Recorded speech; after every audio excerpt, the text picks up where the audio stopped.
¿Saben si ellos pueden acceder o no a la plataforma, si están cumpliendo sus tareas o no están participando directamente por el tema del trabajo?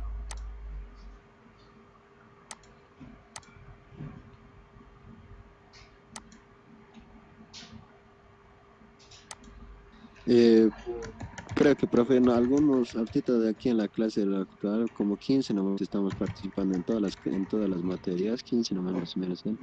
Y los demás, los que faltan, no he visto que se han conectado o algo así. Ya, ya. ¿Quién es el encargado de este curso? ¿Quién es el presidente?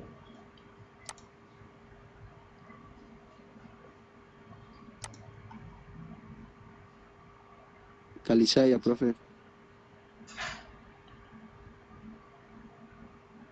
Ya, ya muchachos, a ver ahorita los que tengo son al Peña, al Choco, Jairo, al Jora, Calizaya, Julián, Kevin, Macario, Calani, el Apata otra vez, el Ratón, el Crespo y el Rivera. ¿Quiénes faltarían aquí?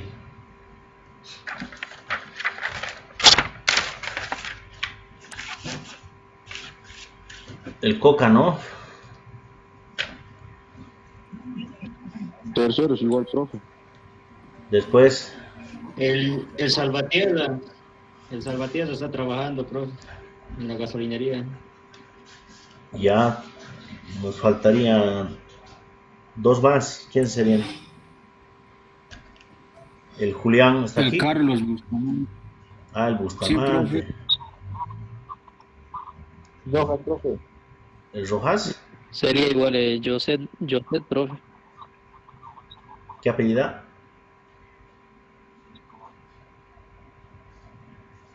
Aldama. Joseph Valdezama. El Valderrama. ¿Qué ha pasado con él? Supuestamente está trabajando, es a lo que nos ha indicado, y no está pudiendo asistir a las clases. Y el Coca debe estar laborando, me imagino. El terceros.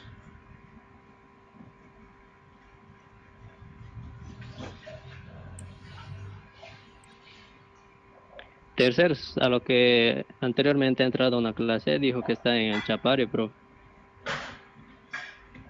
Salvatierra está trabajando, ¿no ve? El Bustamante también está trabajando. El René está en su casa, profe. Ese desgraciado no quiere pasarse. Flojo le vamos a poner aquí. Valderrama, él está trabajando también, ¿no ve? Sí, él está. El Carlos, profe, está trabajando, pero creo que no hay mucha comunicación. Le estaban llamando, creo, un docente. Ya voy a tratar de comunicarme con él. Ya muchachos, empezaremos la clase. Gracias por los datos. Esta pantalla que ustedes observan aquí, van a ver que se ha condensado mucho lo que son las unidades didácticas. Hasta finales de julio, hasta finales de este mes, vamos a terminar todo lo que comprende a lo que es la primera unidad. Vamos a llevar introducción a los autómatas programables, que ya lo hemos visto. La segunda, estructura de los PLCs, que vamos a empezar a hablar hoy día de eso. El tercero, esto avanzaríamos en el mes de agosto. Vamos a llevar software de programación y simulación y programación del PLC. ¿Sí? Ahora, yo creo que la situación va a mejorar un poco y voy a solicitar acceso a las computadoras, perdón, a los tableros que tenemos en el tecnológico Berta. Y a través de dispositivos móviles como tablets o computadoras como estas que voy a conseguir, ustedes van a poder simularlo desde su casa. Sí, existe un programa que deben conocer ustedes, es el TeamViewer. El TeamViewer te permite hacer un monitoreo remoto de las computadoras. Entonces, desde tu casa puedes hacer un monitoreo de una computadora que esté en el tecnológico y vas a poder tranquilamente transferir los archivos desde la computadora que está en el tecnológico a los tableros. El único inconveniente va a ser tener que ir visualizando los tableros uno por uno con una cámara, ¿no? En tiempo real, como una grabación ahorita. Entonces voy a viabilizar eso para que ustedes no solamente tengan la parte teórica, sino también tengan la parte práctica en tiempo real. Y esperemos que las cosas se den para que ustedes pues aprendan mejor. ¿Sí? Respecto a las estructuras de los PLCs, ¿tienen alguna duda, consulta? La anterior clase habíamos visto las especificaciones técnicas del PLC Logo, ¿no? El PLC Logo, el que estamos manejando, la versión 8. Les he mostrado las características, tipos de conexiones, los voltajes de configuración, los manejos, los paneles de ampliación, hasta cuántas entradas, salidas, los estados de entrada. Y me gustaría saber si es que ha quedado algo suelto, algo que esté en duda.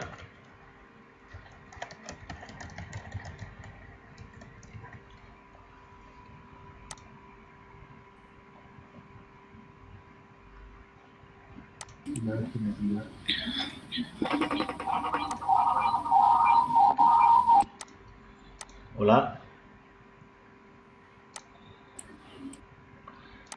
Sí, muchachos, a ver, no se entendió bien el comentario.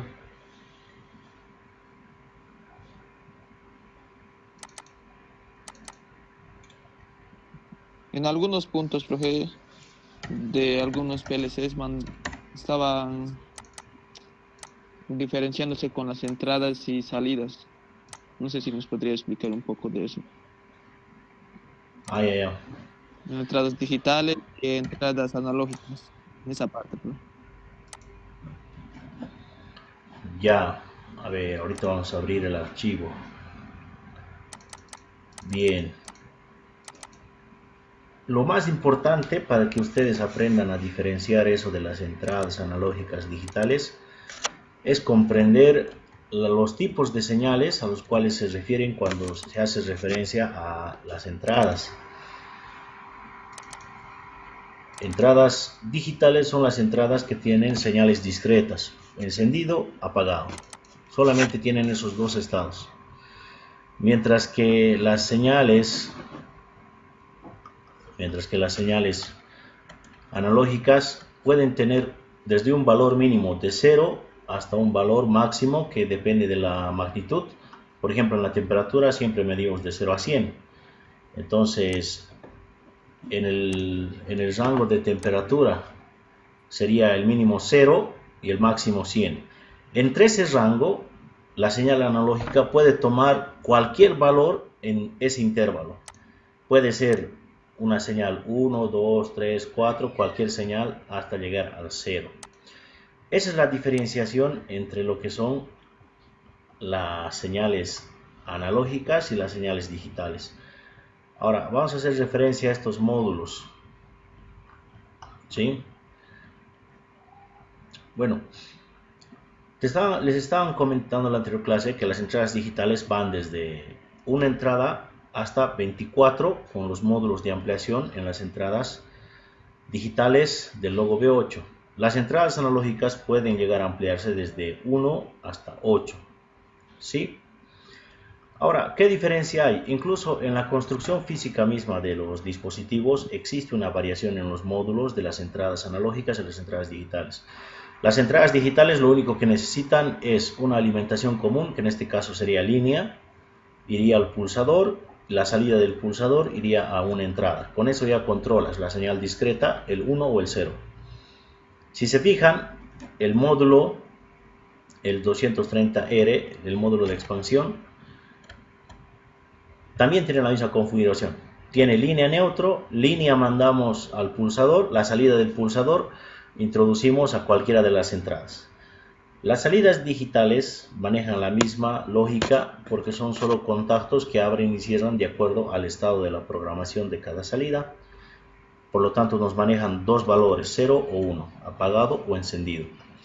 Pero en el caso de las analógicas, ¿sí? Por ejemplo, este modelo de M8-1224 necesita alimentación primero. Alimentación positiva, negativa, y en este caso tienes 4 pines. ¿sí? Perdón, este es de entrada analógica, entrada digital también. Este es el de la entrada analógica, ¿sí? Este es un módulo de expansión de la entrada analógica. Para que funcione el módulo tienes una alimentación, positivo o negativo.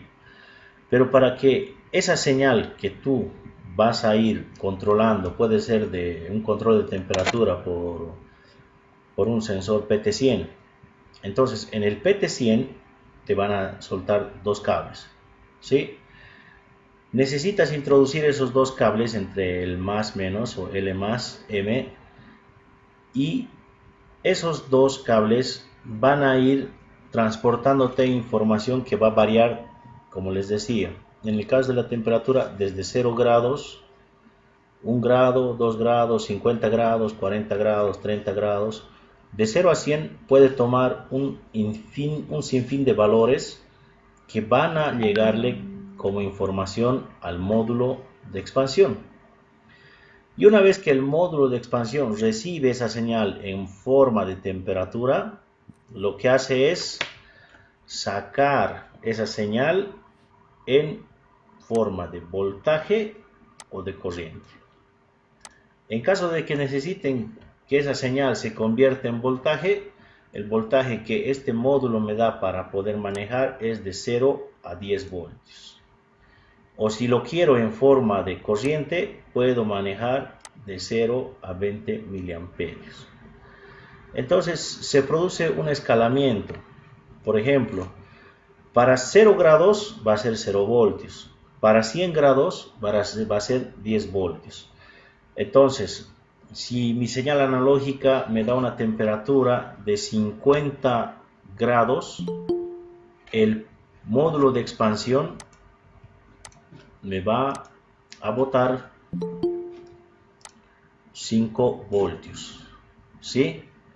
Ahora, si voy a tener una temperatura de 70 grados y he configurado mi relé de 0 a 10, en voltaje me va a mandar 7 voltios, ¿sí? Esa es la diferencia entre las señales digitales y las señales analógicas. Ahora, ¿para qué sirven las señales analógicas? Bueno, si ustedes quieren controlar el flujo de caudal de una bomba de agua para que funcione como funcionan las aguas danzantes que tenemos en el Parque de la Familia, se usan señales analógicas. Esas señales analógicas que se están mandando se envían a un variador de frecuencia en forma de voltaje. Y el variador de frecuencia, dependiendo al voltaje que le ingresa, va a regular la velocidad del motor, ¿sí? Por ejemplo, si el motor gira a 3000 revoluciones por minuto y mi módulo de señal analógica me envía el 50%, o sea 5 voltios, ya no va a girar al 100% mi motor, va a girar al 50%, que en ese caso sería a 1500 revoluciones. El caudal de agua no va a ser el mismo, va a reducir a la mitad. Es así como el variador de frecuencia, variando la rotación de la bomba de agua, puede ir haciendo esas figuras y ese dance de aguas que existen en las fuentes danzantes, ¿sí? Para eso se utilizan las señales analógicas. Otro ejemplo, el control de temperatura. Existen hornos grandes como los que se utilizan en Videolux, en Inserpass, en Duralit, donde necesitan mantener una temperatura estable. Esa temperatura estable se va a regular con una señal analógica, ¿sí? Voy a poner un set point, le llaman, un set point que me mantenga la temperatura en 60 grados para la cocción de ladrillos, digamos. Cuando la temperatura llegue a exceder los 60 grados, se pase a 65, tiene que apagarse el inyector de gas y el chispero. Cuando la temperatura rebaje a 55, entonces tiene que encenderse de nuevo el horno para subir la temperatura. Se enciende el horno, sube la temperatura, se pasa hasta 65, tiene que apagarse, ¿sí? Entonces, para hacer ese control de temperatura necesitamos señales analógicas. ¿Sí? ¿Se entendió, muchachos, o no?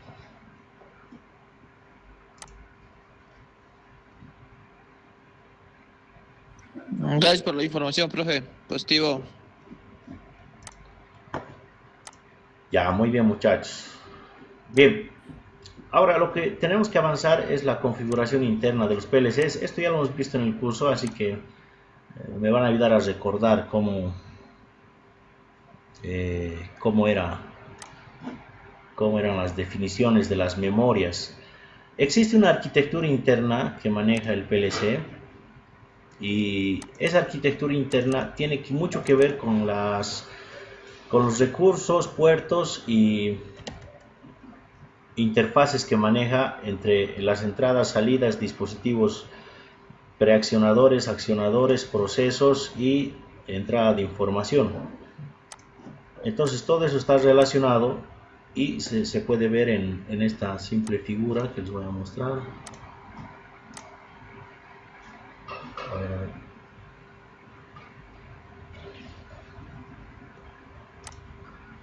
Un ratito no está queriendo mostrarles la figura.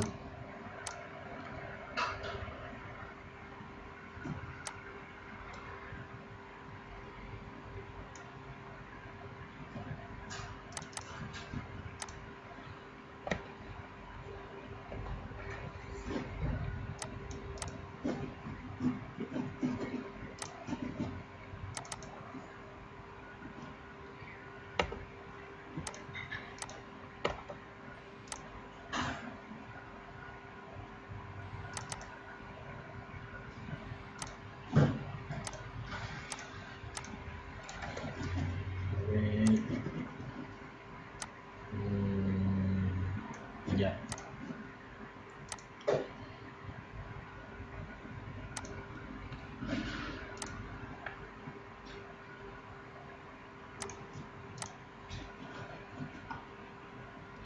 Bien, muchachos, si ustedes pueden observar en la pantalla,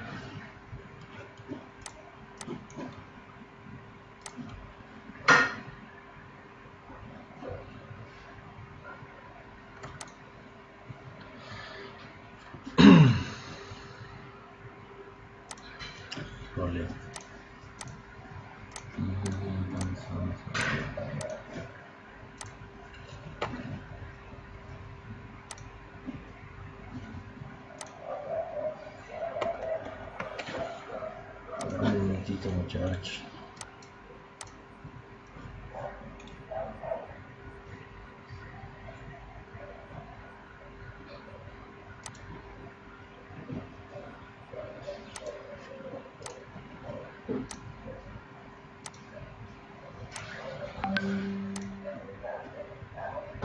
Aquí está, ya. Bien, observan, ¿no?, esta pantalla. Aquí lo que ustedes van a observar es la configuración de la arquitectura interna de las partes importantes que conlleva el PLC. Sí, lo que nosotros tenemos internamente es unos dispositivos de entrada y los dispositivos de salida. Profe, no se ve nada en su pantalla. Nada. Ahí. Absolutamente nada. Todo Ahora, está oscuro. Recién. Ahí está bien. Ahora. Sí. Eso, ya, muy bien, gracias. Bien, muchachos, ustedes observan la arquitectura del PLC. La parte de entradas y la parte de salidas. Bien. Lo que ustedes van a observar es que en la parte de entradas tiene que existir unas interfaces que comuniquen las señales, ya sean digitales o señales analógicas, con el centro de procesamiento de la unidad, como ustedes le llaman el CPU. Después de procesarse la información que vamos a mandar a través de las señales digitales analógicas, eso llega a interactuar con una consola y con unos dispositivos periféricos. Inmediatamente después de procesarse, llega a lo que va a ser las interfaces de salida. dentro de las interfaces de salida ya tenemos a los preaccionadores. Tenemos a las salidas que son tipo relé para procesos que no necesitan mucha velocidad y los procesos de salida transistorizadas para controles más veloces o señales PMW. Dentro de estos de la consola y los periféricos se encuentran insertados las memorias. ¿Recuerdan cuáles eran las memorias?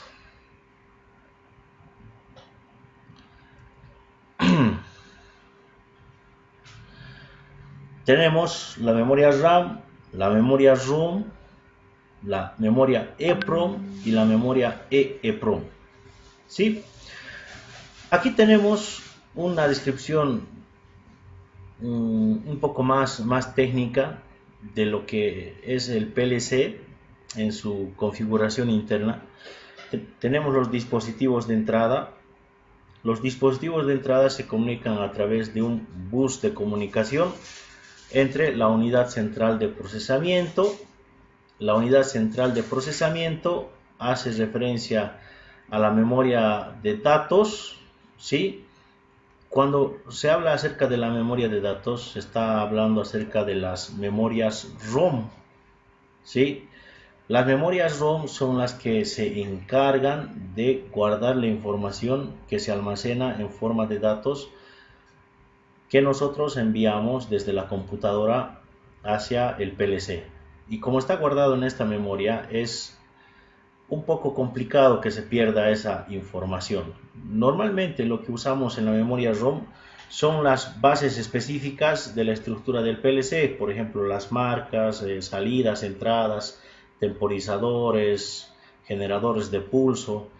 Esos programas que ya tenemos por defecto en la computadora cuando abrimos el programa Logo V8, ya está configurado porque esos programas ya están guardados dentro de esa memoria ROM. ¿Sí? Tenemos después las otras memorias de imagen de entrada y salida. Estas memorias ya llegarían a ser las memorias EEPROM o las memorias EEPROM. ¿Qué diferencia hay entre la memoria EEPROM y la memoria EEPROM con la memoria ROM?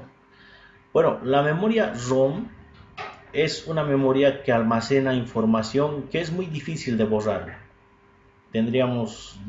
Para borrar esta información se tendría que usar unos programas especiales y un tipo de borrado especial, ¿sí? Es por eso que ahí se configuran todos los dispositivos base de los programas del PLC. Mientras que las memorias EEPROM y las memorias EEPROM son memorias más fáciles de escritura y borrado. Eso gracias a que el interfaz que tienen, la memoria que tienen, se puede escribir a través ellos le llaman a través de un láser y se puede borrar a través de un láser. Eso lo hace que sea una memoria más volátil en el sentido de que se pueda borrar y se pueda almacenar información con mayor facilidad y la cantidad de veces que se necesite. Entonces los programitas que ustedes hacen, los programas que ejecutan y envían al PLC, se guardan en esta memoria. ¿Sí? La unidad central, aparte de comunicarse con estas dos memorias, la ROM, la EEPROM, se comunica con funciones especiales que son otros chips internos que tienen, que son exclusivamente de los temporizadores, exclusivamente de los contadores, que ellos ya tienen otra memoria interna por el tema de la cantidad de temporizadores que se usa, por el tema de la programación horaria que puedes hacer, encendidos automáticos, apagados automáticos, y el contador por tener una base de información específica para hacer el conteo y poder interactuar con la unidad central.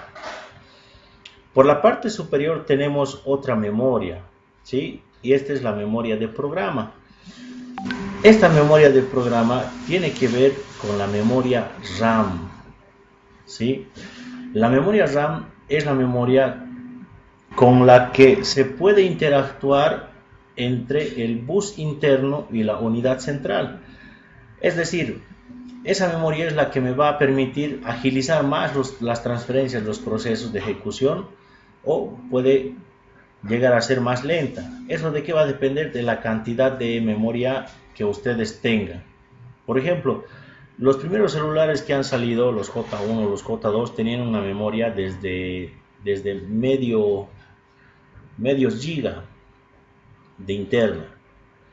¿Sí? Ahora, los celulares que ustedes tienen, la memoria RAM que tienen en celulares, fácilmente van desde 2 hasta 3. Las primeras computadoras tipo torre que han salido en el 2004 tenían 2 GB de memoria RAM. Y eso era pues la ley ese tiempo, ¿no? Y ahora tranquilamente la memoria RAM en una computadora está mínimamente en los 8, 16 y 32 GB de memoria RAM. Entonces, la memoria RAM te permite interactuar entre los dispositivos periféricos de entrada y la unidad central de procesamiento para poder transmitir la información a una salida. La velocidad, como les comentaba, va a depender de la cantidad de memoria RAM que tenga. Pero como nosotros solo usamos una cantidad de bits mínima para poder hacer la transferencia entre las combinaciones de entradas y salidas, tranquilamente con 1 GB ya estamos súper dotados para esa asignación. ¿Sí? Y por último, las interfaces de salida. En las interfaces de salida ustedes van a poder contar, dependiendo de las salidas que necesiten. Si necesitan unas salidas que no sean tan rápidas, como por ejemplo activación, desactivación de motores, activación de procesos. La activación de procesos industriales por etapas, etapa 1, etapa 2, etapa 3, no necesitan gran velocidad.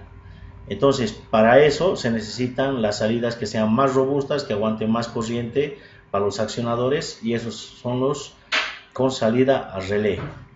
Si necesitas salidas rápidas, ¿sí?, para hacer esta pulsación de ancho de pulso o este ancho de banda, como es el control PMW que se usa para controlar el tema de la intensidad de incandescencia de los dimmer, para controlar el arranque suave de un motor, que lo que hace el PMW, el ancho de banda, es cortar los picos del voltaje, permitiéndote un arranque más suave pero sin perder torque, que es lo que se quiere.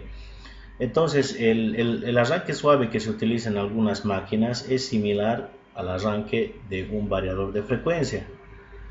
La diferencia entre un variador de frecuencia y el soft start, el arranque suave, es que cuando tú usas un variador de frecuencia, lo que haces es variar voltaje y corriente, ¿sí? Y al variar voltaje y corriente te quita el torque inicial que necesitas. Mientras que al usar un soft start, un arranque suave controlado por un PMW, te facilita mucho el tema del torque, pero lo que se reduce es el voltaje manteniendo la corriente. Al reducir el voltaje, mantener la corriente, estás manteniendo el mismo torque inicial. Si necesitas ese tipo de usos, necesitas un PLC con salida a transistor. Eso lo vamos a ir definiendo más adelante, qué tipo de PLCs necesitan, dependiendo al uso que le van a dar. Bueno, prácticamente eso sería lo único que había que comentarles a ustedes, muchachos, respecto a la arquitectura interna. He tratado de condensar toda la información que he podido para que se pueda entender, y me gustaría saber si se ha comprendido o hay algo más que aclarar, porque prácticamente sería esto el tema de hoy, muchachos.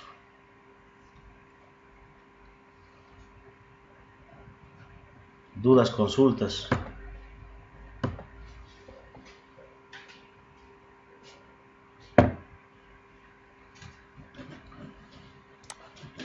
¿No hay ninguna duda, ninguna consulta?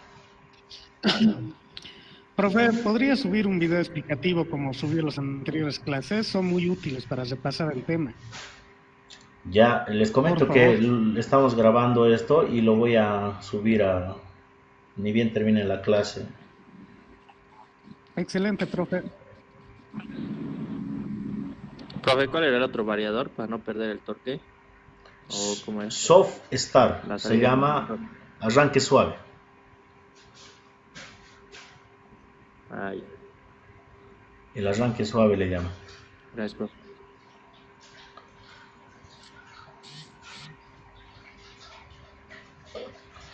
A ver, entrando un poquito más a detalle con este tema del soft start, los variadores de frecuencia son muy útiles, pero el variador de frecuencia, si lo necesitas para hacer un arranque con carga, es muy difícil que te responda. En variadores de frecuencia hay tres tipos de variadores de frecuencia, el cual varía el voltaje y la corriente con la frecuencia. Hay otro que solamente varía la corriente y hay otro variador que le llaman el de par constante. La diferencia entre esos está en el nombre mismo. Cuando utilizas un variador de arranque con variación de corriente y voltaje, la fuerza va disminuyendo, el torque inicial. Mientras que si utilizas uno de variación de voltaje solamente, la corriente se mantiene y te da más torque. Cuando haces referencia al par constante, estarías manteniendo el mismo voltaje, la misma corriente, lo que estarías variando es únicamente la frecuencia. Y al variar solamente la frecuencia, mantienes el mismo torque que en su velocidad nominal. Pero como les digo, los variadores de frecuencia generalmente no se utilizan para poder hacer arranques con carga. Y para eso, para hacer los arranques con carga en las industrias, se utilizan estos famosos arrancadores suaves. Esos arrancadores suaves tienen una condición robusta porque disipan gran cantidad de corriente en el momento de arranque. Y como su nombre indica, solamente sirve para arrancar el motor. Vamos a dedicarle un subtema para ver ese tema cuando estemos avanzando las salidas analógicas, porque una salida analógica es la que controla esto.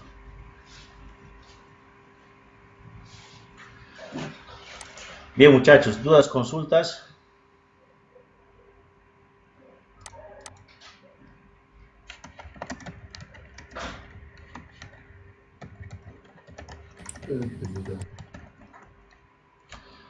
Ya, a ver muchachos, cuando ustedes ingresen a la plataforma Moodle, por ejemplo hoy día estamos pasando la clase en vivo, ni bien ingresen, lo que van a hacer es acercarse a la clase de hoy, por ejemplo 2707, ingreso a la plataforma, a la pestaña que dice asistencia,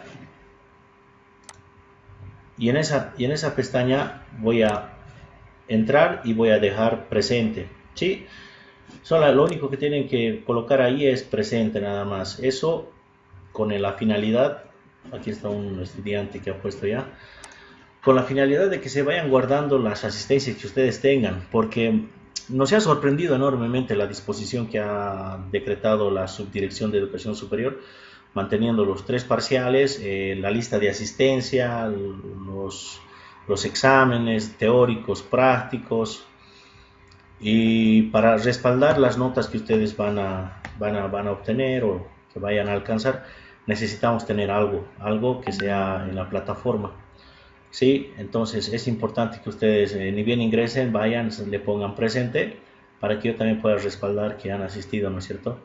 En el caso de algunas personas como el Terceros, ya he visto que ha entrado el Valderrama, ¿no? El Salvatierra, ellos, entonces veríamos, ¿no? El tema de cómo considerar el tema de sus prácticas y trabajos. Queremos recordarles a ustedes que los docentes tenemos toda la disposición de poder colaborar en lo que se pueda y nos preocupamos, ¿no? Porque el tiempo de aprendizaje es muy corto. Son 2 meses prácticamente donde tienen que aprender todo lo que debíamos haber llevado en el semestre. Bien muchachos, ¿alguna duda, consulta? Tal vez respecto a las notas, respecto a los trabajos que han entregado. ¿Tienen alguna duda, consulta?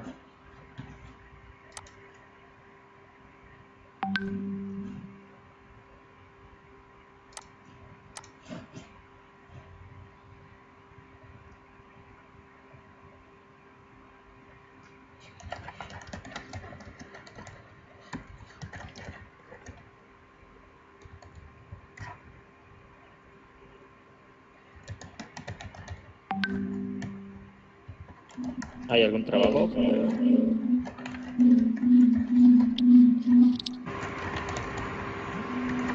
Profe, Dime. ¿hay algún trabajo pendiente o algo para si es que hay? Sí, eso les voy a explicar ahorita. Eh, les explicaré eso, muchachos. A ver, eh, ¿recuerdan que estábamos usando otra plataforma antes?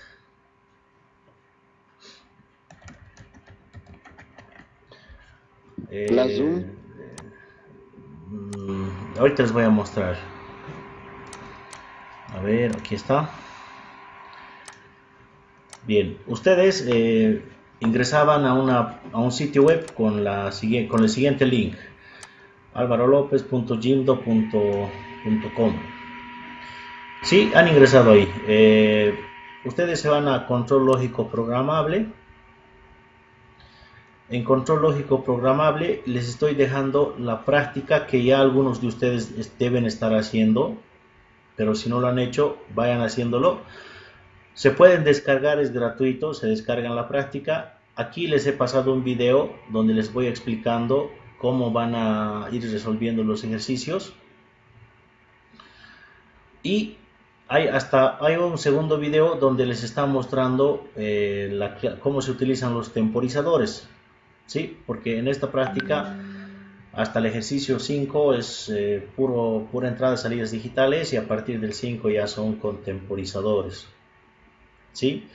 Entonces, para la próxima clase, lo que vamos a hacer es tener también otra sesión en vivo de todos los ejercicios que están aquí planteados para resolverlos en el simulador. Ustedes me dicen cuáles son los que más les ha costado, los que no han podido, los resolvemos, lo completan ese mismo día y hasta las 12 de la noche les voy a dar para que suban todos sus programas simulados. Ya tendríamos la nota del primer parcial.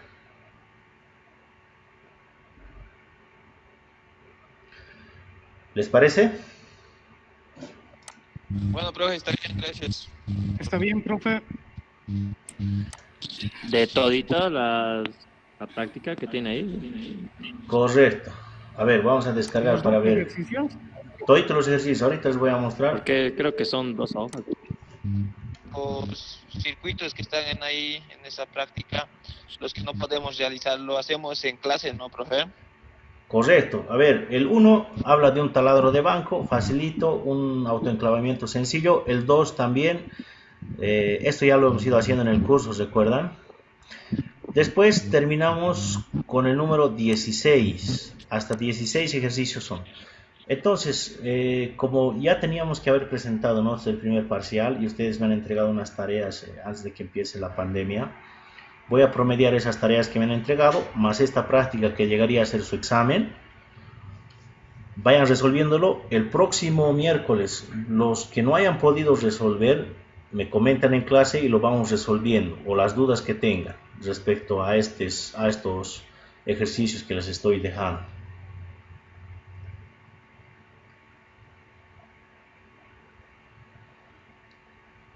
Ok, ¿les Listo, parece? pues, profe, pero lo hacemos de la forma que conocemos, porque usted nos hacía poner 2 abiertos de entrada y en el programar era cerrar, ¿no ve? Algo así. Ah, ya. Claro, sí. Esa parte es la que me confunde, digamos, porque a lo que sabemos se lo puedo hacer, pero usted dijo que así no daba, no sé qué, Ya. en las entradas. Ujú. A ver, ese tema vayan diseñándolo como ustedes saben, ¿ya?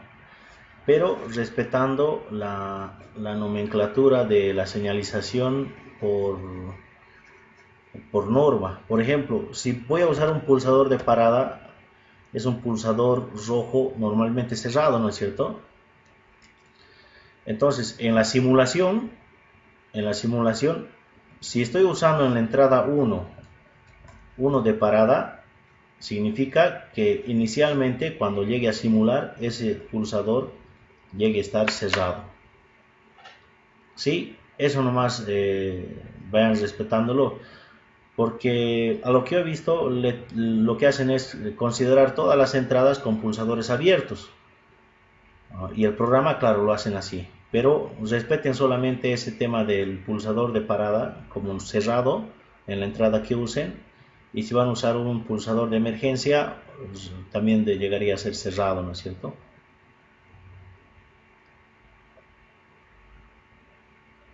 Listo, listo, pues. Lo bueno del software que van a usar es que pueden hacer la cantidad de simulaciones que ustedes consideren y pueden ir corrigiendo sobre la base que ya están trabajando. Bien, muchachos, ¿dudas, consultas? ¿O está todo claro? Todo comprendido, profe. Positivo. Bueno, muchachos, entonces Entendido y claro. no les quito más su tiempo, se cuidan mucho, eh, siempre respeten las normas de bioseguridad y esperemos reunirnos pronto. Un saludo a todos, nos vemos, hasta luego. Ayacama, un buen whisky, profe. Hasta luego, profe. Chao, chao. Hasta luego. Ajeros, Ayacama.